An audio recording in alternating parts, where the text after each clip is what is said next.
Go ahead and get started here. This is LASFS The Panel Continues, and we have composer Conor Jones with us tonight. Thanks for being here, Conor. It's my pleasure.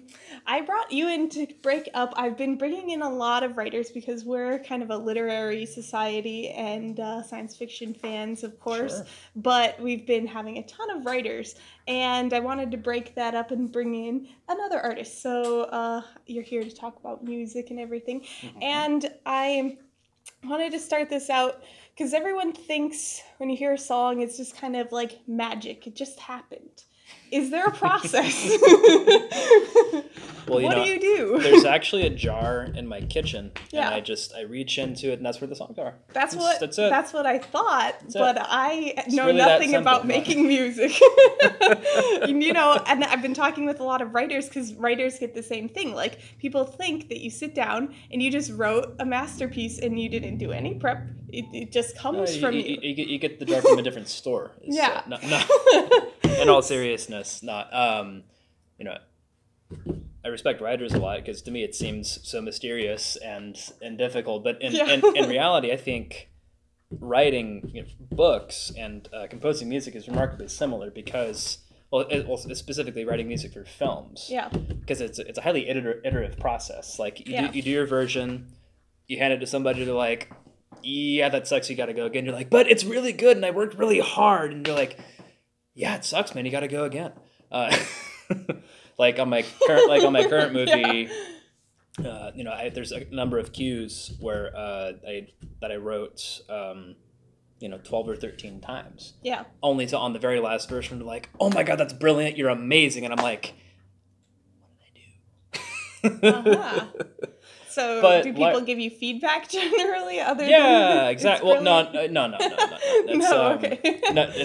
I'm totally kidding, but the larger point being it's a very collaborative process, and it's an iterative process wherein you go do the thing for your work day, and then you deliver the thing, and then you go from there.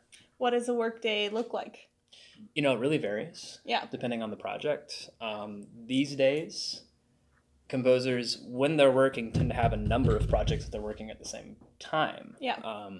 Like I was just recently working on a promo video, a short film, and the feature film all at the same time. So the day needs structure. Right. So like, I'll wake up early in the morning. I'm also an avid cyclist, so I'll wake up about 6:20, get a ride in, and then get home, coffee, smoothie. What do I need to do? Okay. And then I'll do, the most important tasks early in the morning. Yeah. Definitely eat lunch. Good. Do not skip lunch. That's a bad idea. And then, whatever comes next in the day, it's pretty it'll be like second priority, and then last priority comes last. Yeah. So that's sort of what it looks like. So you have to prioritize your day, be pretty scheduled, and what are you working towards, like, with the high priority tasks? Like, what would you first start on? Well, just like anything that's closer with a deadline, or more intensely difficult. Yeah. Like, say if there's a 4 or 5 minute piece of music that needs to be written by the next day or something, I'll definitely do that in the morning, maybe bleeding into the afternoon. Right. Just get it done so we can start that iterative process, because to do that, it's like at least 2/3 of the day realistically. Okay. So current movie that I'm on, there was one of the big last cues in the movie that we had to kind of massage and figure out where things really needed to happen, and I'm like, I had to hit that thing first thing in the morning. I just wasn't going to get to it in a meaningful way. Right. So, do you have to do research on different pieces you're composing? Like, do you generally listen to a bunch of different artists to get a feel? Do you have to research time periods for specific movies, that kind of thing? Well, I'll say it again. It depends on the project. I'll reference the current project again because you can tell us a bit about that project. Well, sure. If you're allowed to. Well, sure. It's called Tar. Okay, cool. It's kind of a creature horror movie, but it's got some family drama elements. I don't want to say too much more, but it's a neat project. But cool. what I found most interesting about it, and what required some research, this time around, is that the mythology actually uses a creature from Native American mythos, which I found really interesting. So I just poured into a bunch of Native American music, and I thought, how can I do this in a respectful, reasonable way, and not offend anybody? That's which hard. it's impossible. I've given up. Okay. So I tracked down all kinds of people, tried to figure out who would I talk to about this. I talked to some academics, that went nowhere, and finally some other composer said, hey, you should go check out Canyon Records in Arizona. And I'm like, great. And they were just super eager to work with me. Oh, cool. So I found these really talented Native American musicians. So I ended up working with a vocalist and a percussionist there to make some really unique textures for a horror movie. Yeah, that's very cool. So generally it depends on the budget, but you might be hiring a bunch of different musicians to get the different sounds that you're looking for. It's absolutely budget specific. Yeah. And because this is a micro budget indie movie, we didn't have a whole lot to work with. Yeah. But I'm like, this is the direction I want to go with. I pitched them on it. They're like, that's really cool. I'm like, cool. It'll probably cost about this much. We're like, great, let's go for it. Oh, good. So that was a really neat thing. Yeah, that is really cool. A lot of composers wind up working just on their computer on stuff that they create themselves, which there's absolutely nothing wrong with that. You can make an amazing score that way. But there's just so much that comes from working with the live musicians. Having actual people, something about human emotion in music just translates. Yeah. So much more. How have things changed dramatically for the music industry? Because I'm sure they have, now that you can compose a score at a computer. And I've even heard about computer programs writing scores.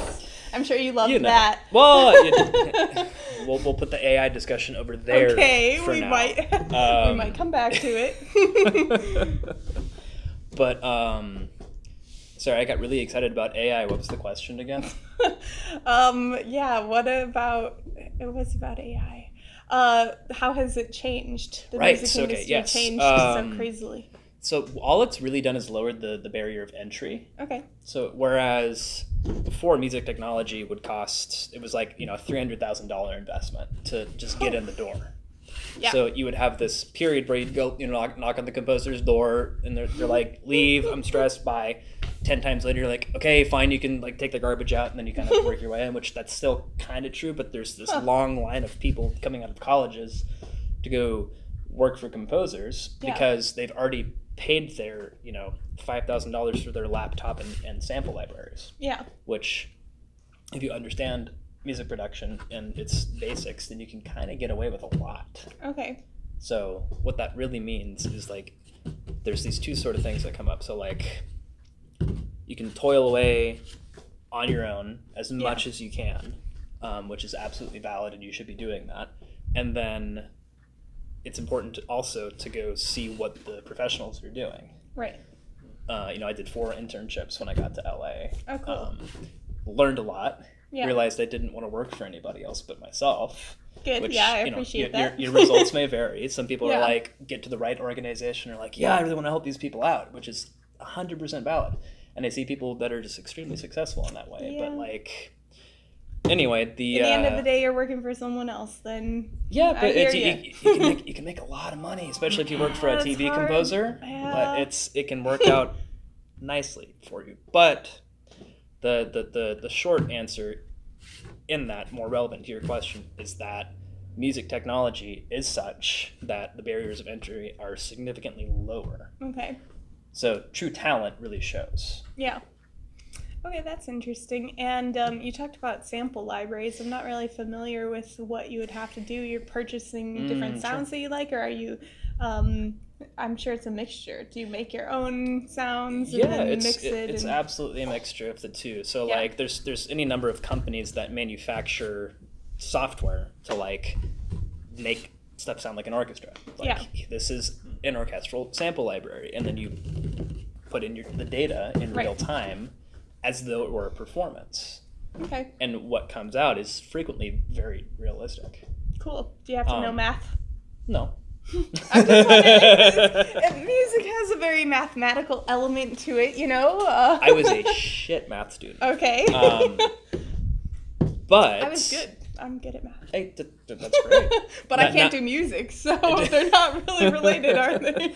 Well, a lot of the science on it, and anybody can correct me if I'm wrong, is that there is actually quite a causal link between people that are really great at mathematics and people that are really great at music. Okay. It's just like this, but I'm obviously the outlier, and apparently you are as well. So yeah, I can't do music. I tried. But it's interesting, like how composers approach music differently. Like for me, it's a largely intuitive process. Yeah. That's just kind of what I'm about. Like, I'll sort of feel out what needs to be there. Is this intense enough? Is this rhythmic enough? And there is some kind of basic mathematics at play there, because frequently what it winds up being in film scoring is counterpoint. Okay. Because like if it's going too slowly, then you need a little more motion. So if like you're just moving along in whole notes, maybe you want to add some half notes and then some quarter notes, and that's going to add more momentum. And then of course you have to use harmony, melody, all these things to make it sound like music. But there is mathematics in there, certainly. Okay. What's the best little trick? The best little trick? Yeah. Especially for movies. So say it's really a boring scene and you know it, and you have to save it with music. You're like, oh man, this is so dull. Well, it's up to me now. No, I'm the last. I'm the last person. Sometimes folks get a little insecure about a scene that they like didn't have enough time on or something, and they're like, oh yeah, we need you to save this. I'm like, yeah, exactly. You're the last hope before it goes to the screen. So I just treat it like anything else that I'd be doing. Okay. Like you brush that pressure off and you say whatever. You can't think of it any other ways. You just gotta like, okay, I'm gonna sit down and treat this scene like I would anything else. Yeah. What does it need? What needs to happen? Just kind of break it down like I would any other moment. So do you how important is it that you understand the script and the mechanics of like the way the scene works when you're composing for it? Because writers, and as a director I do a ton of analysis, like this is why it's working, and this is the motivation, and how much do you have to break that down? You have to at least understand filmmaking and like what's this character doing from here to here to here, what's motivating them to get where they're going to be over there, and that can really inform the musical language that you're using.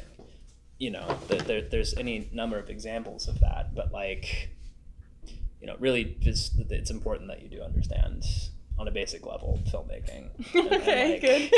And just like, I'm going to write the music now, or just like thinking about, just like maybe it's even technical, like, okay, I got to make this music fit so I can hit this cut here, and then I got to speed up a little bit so I can look at this face that he makes and just goes, wah, Yeah.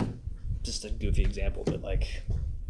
Are, those techniques that you see a lot, like having to cut for the beats or the actual editing? It has a lot like to do with it's the style of the film, the style of the music. Sure. The short film I'm on right now, it's like very ambient, tense, getting to a specific point at the end kind of thing. So like, we're not as concerned about hitting direct cuts unless there's like a low boom on a scared face or something. Right. But like on the movie I'm on, for instance, there's a lot happening really quickly, and there's even some action sequences and things like that, and you have to really carefully and deliberately plan from point A to point B what the heck is happening here, and why am I making this music at this point, Yeah. And your opinion will probably vary from the filmmaker, but then you have to figure out where you can meet in the middle that you're both satisfied with. But at the end of the day, if I'm making my director happy, then I'm happy too. Hopefully. That's the goal. I hope That's the goal. What are things that you see in movies that irritate you about the music? I'm sure there are points. There's so much great music out there for film and television that it just doesn't. But there come aren't up like for the me cliches that it's like, of course there are the loud cliches. scare with the music and the lead in and the But when it comes to movies that you're actually seeing, or television that you're actually seeing, then composers that are getting those gigs have already achieved at such a high level frequently, unless you're Michael Ibelis or something who just gets like catapulted into stardom by a really great project. Get Out. Oh, okay. You know, like right. I mean, of course, he's doing all kinds of stuff before that, but when you get a great project like that, it really elevates your status. Gotcha. So my thought in that being, movies are a collaborative endeavor. So is television. Mm-hmm. So you might be the best composer in the world, but if the director just wants a single slow note because he thinks it's sad, and you're like, this is a birthday party, you got to give him the long slow note. My least favorite things as a director is the sad stare into space. Like, I hate when I see that. Any movie, it's usually a woman, sometimes a guy, just the long, slow stare into space, sadness. But what if their mom just died? That's like one thing, just cut it out. Like, it's never appropriate. Manchester by the Sea did that well, where it was about, like, death and a huge tragedy, but it's they a never... sad freaking movie, man. Yeah, but he never sat... Casey Affleck, who I guess we can't really talk about, but he never sat and just stared off into space in that movie, you know? He's, like, acting like a human being who experienced a tragedy. There's a big difference between what we think people act like, which is the sad stare, and what people actually do. So those are things that annoy me, but there have to be things that are like cliches or tropes in the movie industry. There are absolutely tropes. There are certain... like, no, this trope is just overplayed. Well, there are certain harmonic structures that are used and overused because they work. Because they function in such a way that it sounds heroic. Yeah. So you can write the same heroic piece of music with a different melody, and it's still going to hit the same thing. You know, I hate to rag on Marvel because it's kind of a hipster thing to do, but like, they're a great example because all the music for those movies is absolutely fantastic. It's executed with extreme precision and talent. Yeah. Which is not to say that it's kind of homogenous. Mm-hmm. It's remarkable. Yeah. Like... a lot of the stuff comes up, and you can just listen to it. Is Black Panther even similar? That is a really key example where it differed so greatly, and it's such an incredibly unique score that just kind of sticks out. But there's a number of Marvel movies where it's like big horns, big orchestra, you can't really hum the melody, you don't really know what's going on, but oh my god, it works. Oh my god, it's so well executed. I couldn't tell you any Marvel. I mean, I've seen them all, but I couldn't recognize any piece of music from any of them, but Black Panther you can, because they repeat it, I feel like, a lot. And well, the talking drum is a specific sound, and it's got a certain thing to it, and you're just like, we're going to Wakanda. Exactly. They did a good job separating that out. It's great. Which it's an interesting way to reflect on, like, you don't necessarily need this big, large melody or something that's like really smashing you in the face. Like, if you just get something that's clever enough and persistent enough, then like you can get your hook. Yeah. So what are some of your top favorite like movie scores of late? Of late. I'd have to think about that for a second. I guess, or of any time. Oh, I mean, like Shawshank Redemption's fantastic. A lot of again. Yeah. Not for the first time I've seen it. No. Yeah, that's a good one. Forrest Gump. Mm-hmm. There's a lot of really great film scores like in the 90s, you know. Just like I think that seems to be where a lot of my favorite stuff is. It's probably a factor of our age because we grew up with those movies. There's all that nostalgia. I mean, in Indiana Jones and whatever. Yeah, and I'm sure you love That's an absolutely fantastic movie with an absolutely fantastic score. Yeah. But it's hard to nail down, man. Like a composer I'm especially fond of. That's been doing a lot of stuff recently. It's John Powell. Yeah. Which Star Wars movie did he do? I don't know. Star Wars, John Powell. Rogue One was Michael Giacchino. Okay, Rogue One.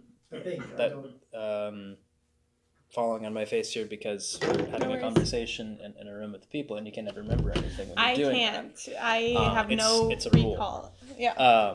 But he's just something about the way he does like melody and intensity I'm especially fond of.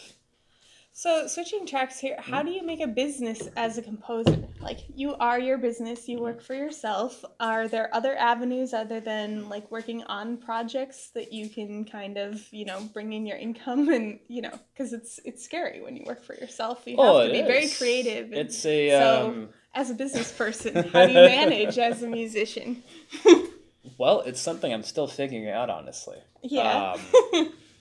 In that it's essentially, from what I see from my colleagues and people that have become successful as I perceive it, in that they're gaining rather than losing money. Right, exactly. I'm still losing money. It's a multiple income. It's how it happens. Yeah, is the key. Right. So like they work on movies, they work on television. The television is the kind of the key here. Okay. And they work on video games, or they work on promo videos. There's so many things that need music these days. Yeah. That like I need music for my next Kickstarter, so we'll be up. talking. That's what I mean though. Like and it's such a cliche, but it's absolutely true. The longer I'm here, it's a relationship-based business. Okay. And when you establish and maintain effective relationships with people, as they grow and become better filmmakers, you grow, you become a better composer, you're ascending together and you're kind of noticing, and then they're like, hey, I'm going to hire you. And then maybe the budget's $10,000 on their first movie for music. Yeah. Maybe they had a couple really great things really quick. When people hit, they hit quick, usually. And they're like, okay, well now the music budget's $100,000.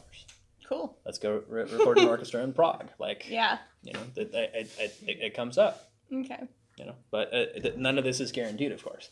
These are general trends. Well, I like that you are very smart about your music, and when you're on a lower budget project, you will license your music, not create the project and let that person own your work. So you should talk about that, because a lot of people don't even think about that as a composer working for really low rates. Yeah. They don't think about owning their material and just licensing it to someone. So totally. Well, at least let them know that trick. Disclaimer, I know very little about it, but I know just enough to function. Yeah. Okay, good.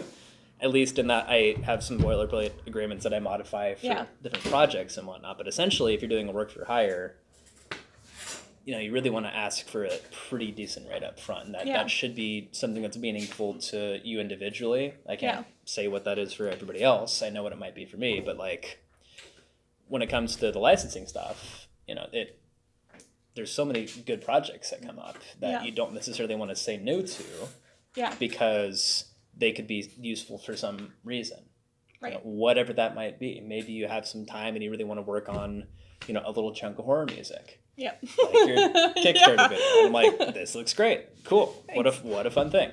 And I, obviously you're not just sitting on a pile of money and you're like, we're gonna go record an orchestra tomorrow, which is so okay. Money, which is so okay. And but what that means for me is that I look at what I'm gonna get out of that, and part of that is being able to use that music elsewhere in other circumstances, which can potentially generate income. Yeah. For instance, I write music for some music libraries. Cool. So I can put any music that I own into these music libraries, and that could become a potential income source. Yeah, that's what I'm talking about. As a business person, that is a great little bit of information of how you can make money off of things that even you might be paid to do. But if you still own it, and just license it to a person, and I think some people might not even know what that would mean. Oh, it has to do with the allocation of publishing rights. Yeah. As it pertains to the music that's written. Yeah. So, like, if you're gonna license something to somebody, that means you own the master, the publishing, and the writer's share. Yeah. Whereas in a work for hire arrangement, which is more typical of larger budget projects. Yep. Or people that are don't quite know what's up yet. Yeah. Then they own the master, the publishing. But a critical point in this is that even at the highest level, Yeah. If you're Disney Fox, people that work for hire, say if you're John Powell and you do the next big Fox movie, you're keeping your writer share. That's standard practice. Okay. And what can you do with your writer's share? That's like what comes from royalty streams. Oh, okay. Yeah. And so if you have a publishing entity, like if you're Fox, you have a publishing entity. Yeah. That's an income source for them. Cool. And then you, as an individual composer with a performance rights organization such as BMI or ASCAP, you then collect your writer share from wherever that performance is being generated, be it on television. Yeah. These different streams of revenue are really important. As a filmmaker, I need to look for different ways because a movie can bring in money, but other things from that movie can bring in money. And for horror, which I'm working in now, soundtracks are specifically a valuable thing where you can bring in money from soundtrack sales and that music elsewhere. So, just different ways to make money off of a product that you're creating. Yeah, absolutely. It's a very collaborative thing. So yeah, I guess we should get back more to like different projects you've worked on, stories that have come up, difficult things you've overcome. Sure. Well, let's see. I had to think that for a moment here. Well, I've done any number of projects. I'm kind of just now getting to a point to where I feel like I've got some value as a composer and like starting to really think about myself as a business like we discussed. But for a long time you kind of figure out like what that means. You don't even think about things on that level. And I did a bunch of short films, some of which did some cool stuff, like went to film festivals and whatnot, that kind of thing. But some stuff you just like work on for free and then you kind of just don't hear from people ever again. But that's part of growth. Yeah. I was looking at that feature you did about the Jewish temple on Wilshire. What's that one called? That's called Restoring Tomorrow. Yeah, and that's doing really well at festivals. In LA right now. Oh, cool. Yeah. So we can see it? Hmm? Oh, okay. Yeah. Where can we see it? Let us know. At the Lemley Theaters just picked it up for another congratulations. Week. So go see Restoring Tomorrow in theaters. Oh, cool. It's a documentary about the Wilshire Boulevard Temple, its history and its restoration. Super inspiring story.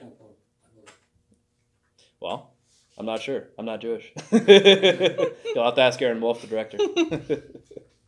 Very cool. Yeah, I'm sure some of our members know about it. It's an institution, all right. It's a big place there. Cool. Yeah. So what were some of the things you did on that movie? Like, what were? Well, I wrote the score. From point A to point B. Yeah. Scoring documentaries is interesting because you have to establish the emotional roadmap all the way through the film. Yeah. There's not really much place to like stop, take a breath, and figure out what's going on. It's more so like there's music through the whole documentary. Exactly. Okay. Wow. Which is a unique challenge because you don't want people to be like, why is there still music going? Yeah, you don't want to ever notice that. Yeah, you don't at all. And I feel like thankfully we achieved that. That it does flow very seamlessly. I haven't noticed that. Is that with most documentaries? Because I don't notice the music sometimes as often as I notice other things. Oh, totally. And that there's a lot of very talented documentary composers. Yeah. People that do it frequently, and it's becoming more and more respected, I think, as its own kind of individual art form. For instance, Jeff Beal did like a live performance or several live performances, I think, of his score for Blackfish. Cool. Yeah. It's not really a thing that's happened before, but now that's happening in the world. Okay, very cool. Live to picture music for documentaries, which is kind of an old throwback to what they used to do for movies way back in the day. Yeah, that's fun. But that's a cool thing. It's a bit that documentaries are just an interesting and unique challenge. Yeah, certainly. So music throughout the whole thing. How do you handle the different? Like, I'm sure you still have to hit arcs, ups and absolutely. downs. And... the different emotions, kind of, and there's still places to specifically hit, and whatnot. But I think it also goes to the spotting. Spending time with the director, just making your roadmap together. Okay. So there's no surprises. There's always surprises. But like, I'm gonna re-edit it. you attempt to minimize them as much as possible, so you can make the most effective score for the movie and effectively move forward together. Yeah. Okay, that's interesting. What are some of the challenges working on narrative films that aren't documentaries? Well, fictional. Taking a step back and figuring out where not to put music. Okay. Because it's easy to get carried away and want to put too much music everywhere. Mm-hmm. And something you notice with modern cinema versus classic cinema, I don't know if it's to do with like analog versus digital and just how easy it is to like cut music up and put it places, which in fact I think that's probably what it is. There's a lot more music in movies than there's ever been before. Because frequently it's getting cut up on the dub stage. Yeah. And the music editor's just freaking out, like making it happen. Wow. But this is like a very small amount of movies up at the highest level, of course. But basically, it's again, I guess it is almost a similarity because you have to really think about your spotting with your director. Really think about what is going where and why. Yeah. And then the responsibility is on me to try and make something that's unique and memorable. Yeah. In such a way that's not actually interfering with the story being told, but it's enhancing it. Mm-hmm. It's adding depth to it. Yeah. Which is always a unique challenge on every single project. Yeah, because it's bringing like another art form into moving pictures. Exactly. And talking pictures. Yeah. It's another level. Mm-hmm. So the first thing you would do with getting a project would be working with the director to figure out where to place music and what tone you're looking for. Mm-hmm. Then you also have your budget to capping the process. To see if I understand, and then you would go maybe to a sound library or work to find the right musician to execute the sound. Well, frequently editors will use what's called a temp track. Yeah. They'll, as they're cutting the movie, find existing pieces of music that they're drawn to, that they feel is emotionally appropriate. Yeah. And then, they put it in the movie. And they're like, here's the temp track. This is kind of what we want. Okay, cool. Which that's helpful. On one hand is very useful. Yeah. On the other hand, it can be very creatively limiting. Okay. I kind of skirt the line between the two. Like, it's that there's ways to look at what the music is doing. Yeah. And you can figure out what they like about it, and then you can add your own unique take. Yeah. To what it is that music is doing. For instance, you notice the tempo of the piece of music and the instrumentation. You can match that, and then you can do something completely different to what that music was doing. It's your own sonic flavor, unique to the movie. Right. Cool. Yeah, sounds difficult, and I have trouble as a director because working with my composer, just figuring out, like, I want you to create the best soundtrack, and I don't know how to ask for, like, what I might be thinking. Sure. You know way more about music than I would, so it's and you know more about filmmaking. That's why we're in our respective positions. But the best way to bridge that gap, I think, is lots of descriptive language. Mm-hmm. Adjectives and examples. Mm-hmm. This song is sad. This is why it makes me feel that way. Right here at 30 seconds, I'd want to bawl my eyes out. Okay. And then I'm like, okay. Like, this is sad to you. Okay. And you're like, and this music makes me feel like I just want to punch a wall and run a marathon. Yeah. Right here from 50 seconds to 1:30. Yeah. With that just does it for me. It feels like momentum. Yeah. These are just examples that I'm thinking of, but cool.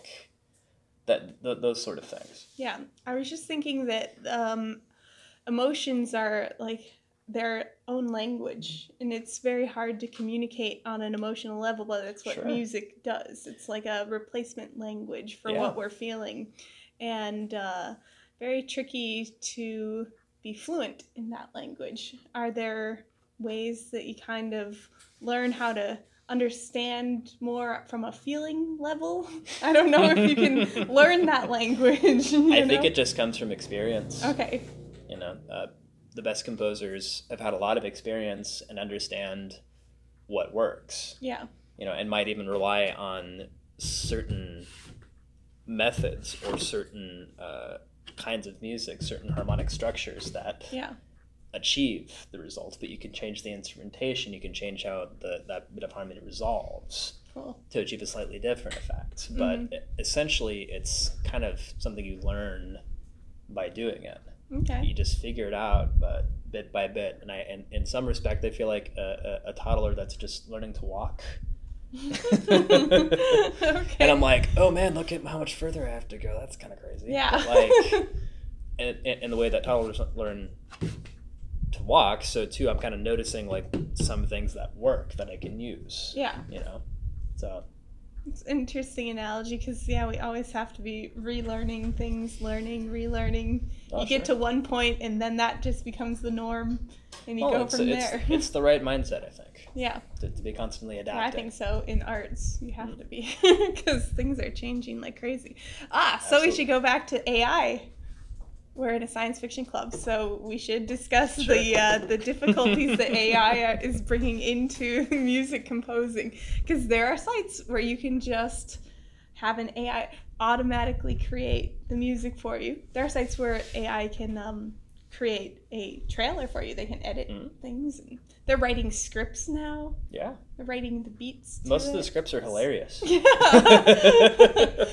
Yeah, but they're trying to have AI write our scripts. Give it 5 years, it'll probably be getting a little closer. Yeah, well, we have maybe these it's 15. We don't know. We all use in movies that have to hit that beat. But yeah, there was a trailer for Morgan, this sci-fi movie, and it was the first trailer I believe that was released that was cut entirely by an AI. The movie was a mess. The trailer was kind of a mess, but it was interesting enough. It's an interesting experiment, but yeah, so weigh in on the AI problem for music and musicians. AI is incredible, and music is one of those things that's still so intensely human, and until AI is indistinguishable from humanity, I don't know if it's going to reasonably be able to reproduce music on a meaningful and deep level. Because it can do the math. You can, of course, but and frequently it'll just sound like, Bach or something. Yeah. But even Bach has, beauty. Yeah.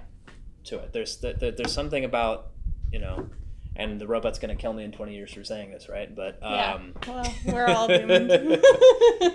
But like, there's something about the current AI that it doesn't translate on an emotional level in the way that, say, Bach's First Prelude does or something, performed by somebody on a piano. Yeah. I can't put my finger on what that is exactly. I think it's just kind of fundamentally what humanity is. Yeah. Expression, depth, that kind of thing. Maybe some flaws. Yes. Lots of them, in fact. Yeah. Making it more interesting, the way a note was played, or the reason why it's kind of it's a little straying. Too perfect. Yeah. And until we can learn to mimic that with AI, the slight imperfections that humans generate, I'm not sure that music's really under threat. Okay, well, that's in the way that, frankly, yeah. like, coffee shop workers or that kind of thing that could, or a more immediate threat of being Truckers. Replaced by automation. Yeah. That's here. Yeah, there are way more jobs. Oh yes, Francis, you have a question? Yeah, in AI there is a thing called fuzzy logic. Fuzzy logic. Yeah. Which can give you those imperfections. Huh. It's used to do corrections on photographs. That's fascinating. Wow. I didn't even know that. Yeah, they want to capture our flaws with fuzzy logic. I'd be curious to see if there's anything that can apply that to the AIs that are making music. You probably could. Yeah. But I'm not a programmer, so I can't tell you how. All right then. I don't actually do any of this stuff. I just write about it. Fair enough. Yeah. So, any advice for musicians, especially people who want to work in movies composing? Go meet directors. That's very practical advice. Where do you find these mythical directors? Los Angeles. Oh, okay. There's some of us here. There's most of them here. This is still the Film Hub. There's so much use in being in Los Angeles and just getting out and talking to people, and it takes a long time. Yeah. Like, I came here in 2012, and only in... Me too, approximately. Oh, cool. 2011 at the end of it. Great, that's awesome. I know. Yay, LA. Yeah. But only in 2015 into 2016, I was working on my first feature film. Yeah. And I feel like that's kind of lucky, that amount of time. Yeah. Because it's easy to go join up with an organization and go, like some, I don't know, like remote control productions or something, and go work for Hans Zimmer's team, which people do all the time. Yeah. There's any number of composers that work there. And that's a totally valid thing to do, but what you wind up maybe not being able to do is to develop your own creative voice. Yeah. You wind up with great technical skills, great social skills, the ability to understand the process as it works at the highest level. The pressures that these people are under, they're monumental. Deadlines. And you have to do it. There's millions and millions of dollars on the line. So much money. But, there's value to getting your creative voice developed as well, which I've sort of started to do maybe a little bit. I think so. That's one of, well, I appreciate that, thanks, but like that's one of those. That's one of those things that you never really rest on. I don't think, but in essence, anybody that wants to be, working on films, TV, meet directors. Yeah. And you moved to LA to do music specifically. Mm-hmm. Would you would you go the different route as a musician instead of composing? You would make your own music, do concerts. Ever thought about that path? Concert music is a completely different animal. Okay. And there are composers out there that do it. Christopher Tin is a fantastic example. Okay. He was the first composer to win a Grammy for video game music, actually, for his opening for Civilization 4. It's a piece called Baba Yetu. Cool. It's fantastic. But he does a lot of concert music. Yeah. And he releases it. And he's kind of made a name for himself as a musician, which is remarkable. Yeah. And there's any number of classical composers out there that do it. I don't quite understand it. Yeah. How it functions. It seems like a thing that people are doing, obviously. But, I guess we don't hear about it that often, though. Not at all. I mean, and my background's as a performer. I'm a trumpet player. Oh, okay. Cool. And did that all throughout, middle school, high school. Yeah. Went to college doing it a bunch. Yeah. But, now I play the computer. To make the music, and it's, some people keep their performance drops together, treat that as another income source, but yeah, it could be. What computer programs are the best if you want to be a film composer? What would you be working on? Whichever one makes the most sense to your brain. Okay. Okay, I guess that's a fair answer. I use Digital Performer. Okay. It's what I learned to use in college. Yeah. And it makes sense to me in the way that I tend to work. Yeah. Lots of people use Logic. Lots of people use Cubase. Everybody uses Pro Tools in some respects. Yeah. Because that's what you deliver. Right. To dub stages frequently. But there's any number of softwares out there that allow you to produce great music. Cool. Yeah. Well, let's take some questions. Francis, you have a question? Goodbye, live Facebook. I got